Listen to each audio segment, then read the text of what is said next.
Israel is a small country, about 700 kilometers long. It's part of Asia, though we like to believe we're Europeans. Our borders are the Mediterranean Sea from the west, the Great Rift Valley from the east. Beyond that lays Jordan. In the north, you can see the mountains of Syria and Lebanon, and of course Egypt and the Red Sea in the south. In Israel's 700 kilometers, you can find a unique desert, beautiful beaches, snowy mountains, and much more. People around the world think we have more camels than cars. But actually, we have only a few camels and we use them for tourism purposes. Let's go down south. Israel is famous for its desert. Almost half of Israel is covered by a beautiful and unique desert.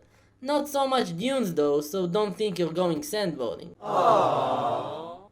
It's a pretty rocky desert that contains 5 beautiful craters. The biggest one is the Ramon crater, all covered with colorful sand. You can even make your own battle sand thingy. By the way, there are only 7 of those unique craters in the entire world. If you go to the east, you'll find the Dead Sea, which is the lowest place on earth. We call it the Salt Sea because it's filled with salt. There is so much salt that you cannot sink. You can even read a newspaper lying on your back. If you get there, don't panic when you see a legion of swamp monsters. It's only people covered with mud. See, the Dead Sea's mud is filled with minerals, and it's very healthy for your skin. If you do want to experience the Dead Sea, you should hurry up because in the last decade it shrank by 35%. If you travel to the center of the country, you'll find the famous Jerusalem. East to it, desert, west to it, green foresty mountains. Jerusalem itself has a unique landscape for its old buildings all made out of the typical Jerusalem stone. If you're interested in the different cultures and religions, you can actually see their influences on the city. If you prefer skyscrapers, you probably should go to Tel Aviv or to New York City. Tel Aviv placed on the center of the Mediterranean beach. It's a more modern city with a younger vibe. But you should remember that Jerusalem is far more extreme if you are looking to participate in an action sequence. Take in mind, there are no CGI explosions, it's all real. The Mediterranean Sea has a long beach with white sand, rocky cliffs, and beautiful sunsets. At springtime, you can also find beautiful unique flowers that blossom. And if you're interested in the beautiful blossom, the best place to go is the northern area. People used to say that way back it was all swamps and malaria that we dried, but actually it's kind of a myth. There were a few swamps, but only a few. Aww.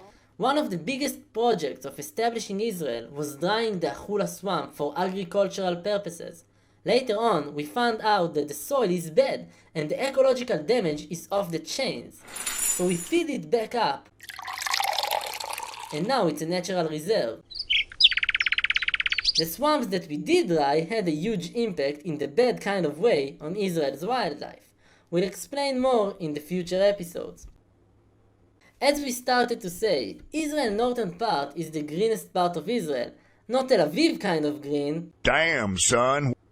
But the kind of green that is filled with rivers and lagoons. In Israel proportions, which is one small lagoon supplying water for most of the country, and the Jordan River, which is actually a small stream, but nonetheless it's gorgeous.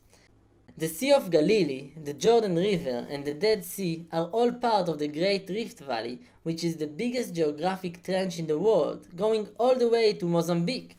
Because of that, you can find a volcanic landscape, hot springs, and the chance to interact with an earthquake while staying around.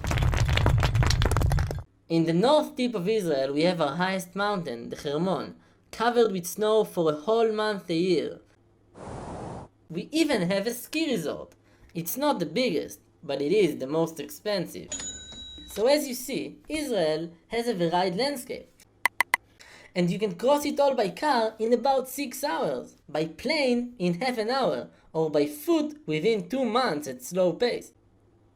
You even have marked trails around the country for you guys who like to travel.